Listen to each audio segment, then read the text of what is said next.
नमस्कार मंडळी, स्वागत आहे तुमचं आम्ही सातारकर किचनमध्ये. पदार्थावरून कळलंच असेल तुम्हाला की आपण अनारशाची आज रेसिपी केलेली आहे. हे पहा, छान जाळीदार अनारसे आपले तयार झालेले आहेत. कसे झालेत ते आता बघा. छान असे कुरकुरीत अनारसे, जाळीदार खुसखुशीत अनारसे आपले तयार झालेले आहेत. आता ह्याची साहित्य आणि कृती आपण पाहूया. इथं आपण 1.5 कप जुना तांदूळ घेतलेला आहे. जुना म्हणजे रेशनिंगचा तांदूळ असेल तर फारच छान मंडळी. रेशनिंगचा जर तांदूळ नाही मिळाला तर रेशनिंगचा जसा जुना तांदूळ असतो तशाच प्रकारचा तांदूळ आपल्याला भिजत घालायचा आहे. आता इथं सुट्टा तांदूळ, सुट्टा भात होणारा कोणताही तांदूळ चालेल, फक्त चिकट भाताचा तांदूळ नको आहे मंडळी. त्याच्यामुळे ज्या तांदळाचा सुट्टा भात होतो असाच तांदूळ आपल्याला घ्यायचा आहे अनारशासाठी. आता हे जे तांदूळ आहेत हे तांदूळ आपल्याला 3 दिवसासाठी भिजवायचे आहेत. आता इथं मी सोमवारी तांदूळ भिजत घातलेला आहे मंडळी. तांदूळ भिजवताना स्वच्छ तांदूळ धुवून घेतला, त्याच्यामध्ये पाणी घातलं, तांदूळ बुडेपर्यंत पाणी घातलं आणि झाकण ठेवून आपण 1 दिवस पूर्ण भिजवून घेतला आहे. आता हा दुसरा दिवस आहे. दुसऱ्या दिवशी पण आपण त्याचं पाणी काढलं, नवीन पाणी घातलं आहे आपण आणि नवीन पाणी घालून आपण दुसरा दिवसही तांदूळ असा स्वच्छ छानपैकी आपण भिजवून घेतलेला आहे. हे पहा, छान असे तांदूळ आपल्याला भिजत घालायचे आहेत 3 दिवसासाठी.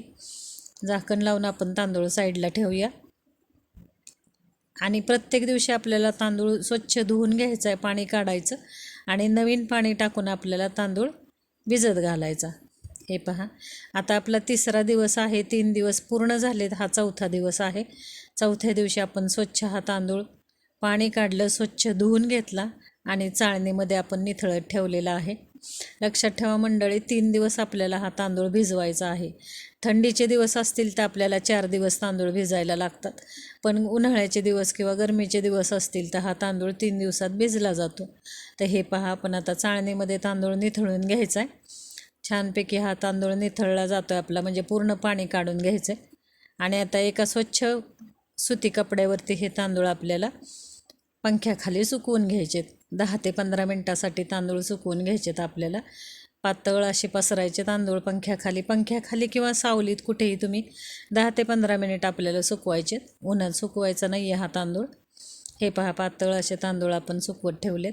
15च मिनिट, त्याच्यापेक्षा जास्त आपल्याला तांदूळ सुकवायचा नाही आहे. जर जास्ती तांदूळ हा सुकला तर मग अनारसे आपले बिघडतात, कारण पीठ आपल्याला जे तांदळाचं पीठ पाहिजे ते पीठ ओलसर लागतं. हे पहा, अशा प्रकारे आपण तांदूळ आपले आता 15 मिनिट झालेले आहेत. तांदूळ आपण काढून घेऊया. हाताला पूर्णपणे असा ओलसर तांदूळ लागायला पाहिजे. आणि हे पहा, अशा हाताला चिकटत आहेत तांदूळ, याचा अर्थ आता हे आपले सुकलेत. अशाच प्रकारे तांदूळ सुकवून घ्यायचेत, ह्याच्यापेक्षा जास्ती सुकवायचे नाही. 15 मिनटापेक्षा जास्ती नाही, 10 ते 15च मिनिट आपल्याला तांदूळ पंख्याखाली ठेवायचे. आता आपण हे तांदूळ मिक्सरला लावून घेऊया. हे पहा, मिक्सरमध्ये घ्यायचेत आपल्याला आणि छान अशी बारीक त्याची पावडर करायची. मिक्सरला आपण तांदूळ दळून घेतो आहे. हे पहा, तांदूळ दळून झालेत आपले. आता एक चाळण घ्यायची आपल्याला. आता ही सोजीची चाळण आहे. सोजीची म्हणजे एकदम बारीक चाळण आहे, ज्याच्यामधून आपण मैदा चाळून घेतो. अशी चाळण घ्यायची आणि अशा चाळणीमधून आपल्याला हे तांदूळ चाळून घ्यायचे. तांदळाचं पीठ चाळून घ्यायचं आहे. हे पहा, चाळून झाले आणि हे जी राहिलेली कणी आहे ही कणी पुन्हा एकदा आपण मिक्सरमध्ये टाकूया. पूर्णपणे तांदूळ चाळून झाल्यानंतर जी कणी राहते ती कणी आपल्याला थोडीशी बारीक करून घेऊया आपण मिक्सरला.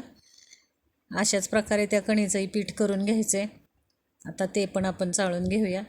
आणि आता ही जी उरलेली थोडीशी कणी आहे वरची, ही आपण एका इडलीला किंवा मग डोश्यासाठी आपण वापरणार आहोत.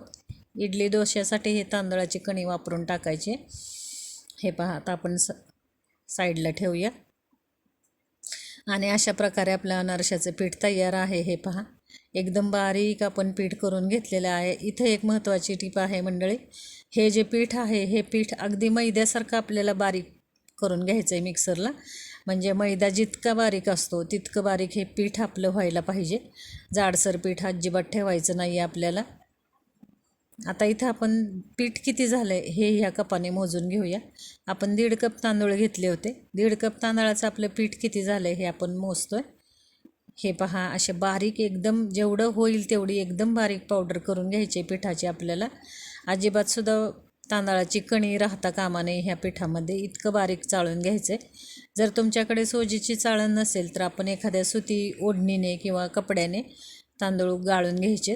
हे पहा, आता हे 2 कप झाले. आपण पीठ मोजतोय आपलं तांदळाचं पीठ किती झालेलं आहे, कारण आपल्याला आता ह्याच्यामध्ये गूळ घालायचा आहे. हे पहा, आता हे जेव्हा आपण मिक्सरला दळून घेणार तेव्हा ते दळलेले तांदूळ मोजून घ्यायचे आणि मगच त्याच्यामध्ये गूळ मिक्स करायचा. हे पहा, आता 2 कप तर आपले इकडे झालेले आहेत. ज्या कपाने आपण तांदूळ घेतले त्याच कपाने आपण पीठ मोजून घेतोय. हे पहा, 2 कप झालेले आहेत. हा आपण 3रा कप भरून घेतोय. हे कप मी अगदी दाबून व्यवस्थित भरून घेतलेले आहेत. हे पहा, पूर्ण पीठ त्याच्यामध्ये दाबून घेतलेलं आहे आपण. आणि मला वाटतं अशा प्रकारे आपले 3 कप पीठ तयार आहे तांदळाचं. हे पहा, म्हणजे 1.5 कप तांदळापासून 3 कप पीठ तयार झाले आपल्या अनारशासाठी. हे पहा, 1.5 कप आपण जे तांदूळ घेतले होते ते दळून भिजवून दळून झाल्यानंतर आपलं 3 कप पीठ झालेलं आहे. हे पहा, आता आपण 3 कप तांदळाचं पीठ आहे तर आपल्याला गूळही त्या प्रमाणात घ्यायचा आहे. मी दाखवते तुम्हाला गूळ कसा घ्यायचा आहे आपल्याला. इथं हे पहा, इथं आपण गूळ किसून घेतलेला आहे आणि किसलेला गूळ आपल्याला 1.5 कप गूळ पाहिजे. 3 कप पिठासाठी आपण 1.5 कप गूळ घेणार आहे आणि गूळ आपल्याला किसूनच घ्यायचा आहे. जेव्हा आपण किसून गूळ घेणार तेव्हा तो व्यवस्थित तांदळाच्या पिठामध्ये मिक्स होतो. आणि कधी पण मंडळी लक्षात ठेवा, गूळ एकदम मऊ असावा, कडक गूळ घ्यायचा नाही अनारशासाठी. आपल्याला जितका गूळ मऊ असेल, सॉफ्ट असेल तेवढं पीठ आपलं पटकन तयार होतं. हे पहा, आणि हा गूळ छान असा किसून घेतलेला आहे आपण. 1 कप गूळ झाला आहे, आता अजून अर्धा कप आपण टाकणार आहे. हे पहा, आणि किसूनच घ्या गूळ, असे चिरून वगैरे घेऊ नका. वेळ असेल किसलेल्या गुळापासून आपण पटकन हे पीठ तयार होतं, जास्त वेळ लागत नाही. आता आणखीन आपल्याला अर्धा कप गूळ घ्यायचा आहे.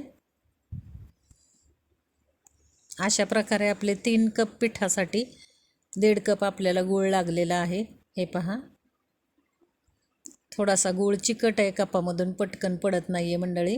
हे पहा, आता हे छान आपल्याला पीठ मळून घ्यायचं आहे. आपण मिक्सरला पीठ लावणार नाही आहे, हातानेच मळून आपण हे पीठ तयार करणार आहे. हे पहा, आता जर हे पीठ आपण मिक्सरला लावलं तर ते गूळ आणखीन मेल्ट होणार आणि पीठ आपलं पातळ होईल. तर त्याच्यासाठी आपण हातानेच हे पीठ सगळं मळून घ्यायचं आहे. संपूर्णपणे हा जो गूळ आहे तो पूर्ण त्या पिठामध्ये मिक्स व्हायला पाहिजे, एकजीव व्हायला पाहिजे गूळ आणि तांदळाचं पीठ. हे पहा, छानपैकी हाताने एकसारखं हे पीठ सगळं एकत्र करून घ्यायचं आहे आपल्याला. आणि हे पटकन होतं, वेळ लागत नाही मंडळी, कारण आपण जे पीठ करून घेतले तांदळाचं ते ओलसर तांदळाचं पीठ आहे, त्याच्यामुळे वेळ लागत नाही ह्या कृतीला.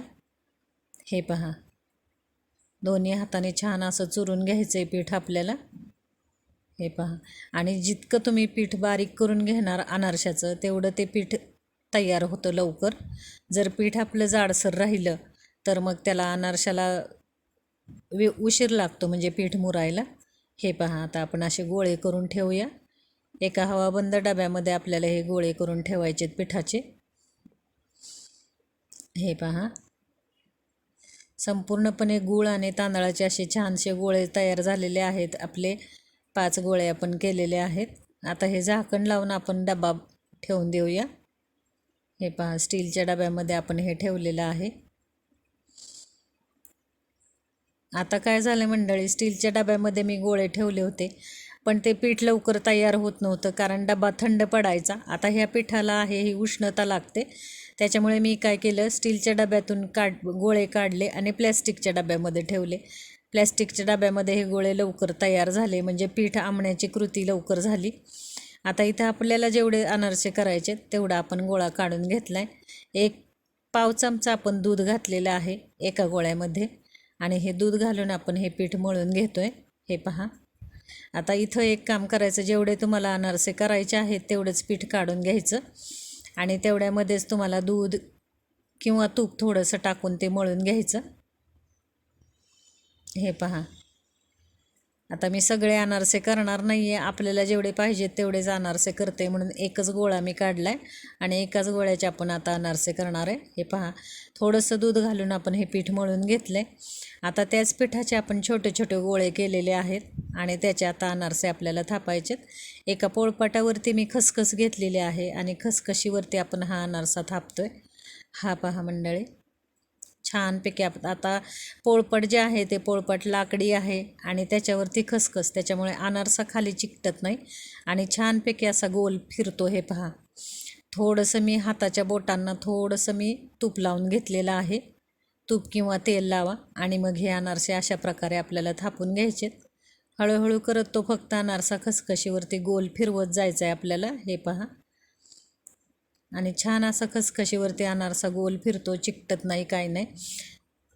हे पहा, आता इथं आणखीन एक टीप आहे मंडळी. अनारशाचं जे तेल आपण गरम करतो ते तेल जास्ती गरम करायचं नाही. म्हणजे जसं आपण चकलीला कडकडीत गरम करतो किंवा बाकीचे पदार्थ तळायला, तसं हे नाही आहे. हे जे तेल आहे हे तेल आपल्याला जास्ती गरम करायचं नाही आहे, अगदी मीडियम ठेवायचं. हे पहा, आता अनारसासुद्धा आपण मीडियम साईजमध्येच थापून घेतलेला आहे आणि आपलं तेलही मीडियम आहे. हे पहा, जास्ती गरम तेल घ्यायचं नाही आहे अनारसे तळायला आपल्याला. आणि दुसरी गोष्ट, तेल पण जास्ती घ्यायचं नाही आपल्याला. थोड्याशा तेलावरती हे अनारसे तळायचे आहेत, तेल जास्ती घ्यायचं नाही. आता अनारसा जेव्हा आपण तेलामध्ये सोडणार तेव्हा 1 मिनिट त्याला अजिबात हलवायचं नाही आहे असाच ठेवायचा आणि हळूहळू करून त्या झाऱ्याने आपल्याला त्याच्यावरती तेल असं टाकत राहायचं. हे पहा, एक झारा घ्यायचा किंवा उलटणं घ्यायचं आणि असं तेल त्याच्यावरती सोडत राहायचं आहे आपल्याला अनारशावरती.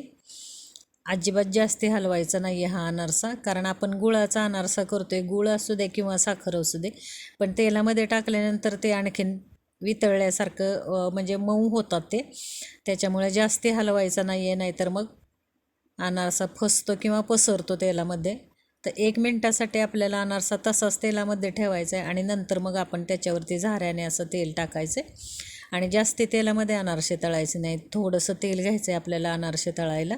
हे पहा, असा अनारसा आपला तळून झालेला आहे. ज्यावेळेस आपण तेलामधून काढतो थोडासा मऊ असतो अनारसा. हा गुळाचा अनारसा असल्यामुळे पटकन असा काळपट पडतो. त्याच्यामुळं तेल अजिबात कडकडीत गरम करायचं नाही आपल्याला, तेल मीडियम ठेवायचं आहे. मीडियम तेलामध्ये म्हणजे मीडियम गरम करायचं आहे तेल आपल्याला आणि त्याच्यामध्येच अनारसे तळून घ्यायचेत. एका वेळेला आपण एकच अनारसा तळायचा आहे. हे पहा, आणि थोड्याशा तेलावरती, तेल अजिबात कढईमध्ये जास्ती घ्यायचं नाही, थोड्याशा तेलावरतीच हा अनारसा तळून घ्यायचा आहे आपल्याला. बघा कसा छान असा अनारसा आपला तळून झालेला आहे. साधारण अनारशाला कलर यायला लागला, ब्राऊन कलर यायला लागला की अनारसा आपण काढून घ्यायचा आहे. आणि कधी पण अनारसा आपल्याला एका साईडनेच तळायचा आहे, म्हणजे खसखसची साईड वरती घ्यायची आपल्याला आणि एकाच साईडने तळायचा आहे, दुसऱ्या साईडने अनारसा आपल्याला तळायचा नाही आहे. आता मी दुसरा आणखीन एक अनारसा करून दाखवते तुम्हाला. अशा प्रकारे हा गोळा जो आहे अनारशाचा तो छान हातावरती मळून घ्यायचा आपल्याला. हे पहा, दाखवते मी कशा प्रकारे आपण करतो आहे अनारसा. आणि थोडासा असा चपटा करून घ्यायचा. पोळपाटावरती आपल्याला खसखस घ्यायची, त्याच्यावरती हा गोळा ठेवायचा आहे. हे पहा, छोटे छोटे पेढे करून घ्यायचेत आपल्याला आणि थोडंसं हाताच्या बोटाला आपल्याला तेल किंवा तूप लावायचं आणि बोटाने फक्त हा गोळा, हा जो पेढा आहे आपण करून घेतलेला आहे तो अनारशाच्या पिठाचा, तो फक्त फिरवत राहायचा आहे बोटांनी आपल्याला. हे पहा, मी दाखवते कशा प्रकारे. हलका असा फिरवायचा आपल्याला, बोट दाबायची नाही आहेत त्याच्यावरती, हलकासा फक्त फिरवत राहायचा. आपली जी हाताची उष्णता असते त्या उष्णताने तो आपोआपच पसरला जातो. हे पहा, खसखस भरपूर घ्यायची आपल्याला अनारशाच्या खाली आणि त्या खसखशीवरती हा छान असा फिरवत राहायचा आहे. इथं प्लॅस्टिक पेपर किंवा बाकीचं काहीही वापरायचं नाही आपल्याला, फक्त हाताच्या बोटांनी फिरवला की छान असा तो जो गूळ आहे अनारशामधला तो आपल्या हाताच्या उष्णतेने पागळला जातो आणि अशा प्रकारे अनारसा आपोआपच मोठा होत जातो आणि बोटांनी आपण फक्त साईडने फिरवत राहायचं. हे पहा, आणि अनारसा जास्ती पातळ नाही आणि जास्ती जाड नाही, मिडियम ठेवायचा आहे आपल्याला. हा पहा, सगळ्यात छान जर पदार्थ कुठला असेल दिवाळीच्या पदार्थांमध्ये तर तो अनारसा. अवघडही तेवढाच आहे, खायलाही चविष्ट तेवढाच आहे, पण जर तुम्ही व्यवस्थित प्रमाण घेऊन केलात मंडळी तर तो अजिबात फसत नाही किंवा हसतही नाही तेलामध्ये. हे पहा कसा छान अनारसा आपला झालेला आहे. जाळी पण आपल्या अनारशाला. पण एक लक्षात ठेवा मंडळी, हे पीठ तयार व्हायला कमीत कमी 10 ते 12 दिवस लागतात. म्हणजे जेव्हा आपण चौथ्या दिवशी पीठ तयार करून ठेवतो, अनारसा हे तांदूळ काढून ठेवतो, चौथ्या दिवशी आपण तांदूळ काढतो, पीठ तयार करतो आणि जे बाजूला ठेवतो, त्या 4 दिवसानंतर पुढचे कमीत कमी 7 ते 8 दिवस लागतात आपल्याला हे पीठ तयार व्हायला. कारण जे आपण गुळाचं आणि तांदळाचं मिक्सचर आहे ते पूर्णपणे एकजीव होऊन संपूर्ण तांदूळ मुरायला लागतो त्या गुळामध्ये आणि मग ते पीठ तयार होतं आणि मग आपण अनारसे करायचेत. म्हणून दिवाळी यायच्या आधी 8 दिवस आपल्याला अनारशाची तयारी करावी लागते. तेव्हा दिवाळीमध्ये आपले अनारसे तयार होतात. 10 ते 15 दिवस जेव्हा हे अनारशाचं पीठ छानपैकी 8 ते 10 दिवस मुरतं, तेव्हा त्याचे अनारसे जाळीदार, खुसखुशीत आणि सुंदर होतात. हे पहा, आता चौथ्या दिवशी जेव्हा आपण अनारशाचं पीठ करून ठेवतो, पुन्हा एकदा सांगते मंडळी मी, चौथ्या दिवशी आपण अनारशाचं पीठ करून ठेवलं तर तिथून पुढे 4 ते 5 दिवस पीठ मुरायला लागतात आपल्याला. म्हणजे कमीत कमी 10 दिवस हे जे प्रोसेस आहे, आपण पीठ तयार करायची किंवा तांदूळ बारीक करायची, गूळ मिक्स करायचे, हे 8 ते 10 दिवस आपल्याला पुढं जातं. म्हणजे 4 दिवस आपल्याला पीठ तयार करायला जातात आणि ते पीठ मुरायला कमीत कमी पुढचे 5 ते 6 दिवस जातात. तर हे पहा, अशा प्रकारे आपले आता अनारसे आपण तळून घेतोय. मी दाखवते तळताना. 1 मिनिट आपल्याला तेलामध्ये अनारसा तसाच ठेवायचा आहे आणि नंतर मग आपण हे तेल त्याच्यावरती झाऱ्याने असं उडवायचं आहे. हे पहा, आता हे जे तेल आहे, मी पुन्हा एकदा सांगते, कडकडीत गरम करायचं नाही आहे आपल्याला. मीडियम तेल ठेवायचं आहे. गॅस एकदम बारीक ठेवायचा आहे आणि बारीक गॅसवरती हा अनारसा आपल्याला तळून घ्यायचा आहे. गॅससुद्धा आपल्याला मीडियम किंवा मोठा ठेवायचा नाही, एकदम बारीक गॅसवरती हे करून घ्यायचे. आता एक अनारसा आपण तळताना दुसऱ्या अनारसा थापायला वेळ लागतो. अशा वेळेला जर वाटलं तुम्हाला की तेल आपलं खूप गरम झालं आहे, तर गॅस बंद करायचा, तेल थोडंसं थंड होऊन द्यायचं आणि मग आपण त्याच्यामध्ये अनारसा टाकायचा. गरम तेलामध्ये जर तुम्ही हा अनारसा टाकला तर एक तर त्याच्यामध्ये गूळ असतो, अनारसा काळा पडणार आणि पटकन जळून जाईल. म्हणून आपल्याला तेलाची तेवढीच काळजी घ्यायची अनारसा तळताना. तर अशा प्रकारे झाऱ्यामध्ये अनारसा काढून घ्यायचा आणि पूर्ण तेल त्याचं असं निथळून घ्यायचं आणि एका आपल्या जाळीमध्ये किंवा चाळणीमध्ये आपल्याला हा अनारसा ठेवायचा. म्हणजे जेवढं तेल असतं त्याचं ते पूर्ण निथळून खाली एखाद्या प्लेटमध्ये किंवा भांड्यामध्ये निथळतं तेल. हे पहा, आता अशा प्रकारे जाळीमध्ये आपण हे अनारसा ठेवणार आहे. हे पहा, आता अशाच प्रकारे आपण सगळे अनारसे करून घेऊया. हे पहा, आणि असे आपले अनारसे तयार आहेत. अशा प्रकारे मंडळी करून बघा, त्याचा स्वाद घेऊन बघा. अनारसे कसे तुमचे झालेत ते मला कमेंट्समध्ये सांगा. हे पहा, छान अशी जाळी सुटलेली आहे आपल्या अनारशाला. तुम्ही पण करून पहा, तुमचे अनारसे कसे झाले ते कमेंट्समध्ये सांगा. हे पहा, छान जाळी सुटली. आता अनारसा गरम आहे त्याच्यामुळे, नाही तर थंड झाल्यावर अनारसे अगदी कुरकुरीत सुटतात. धन्यवाद मंडळी.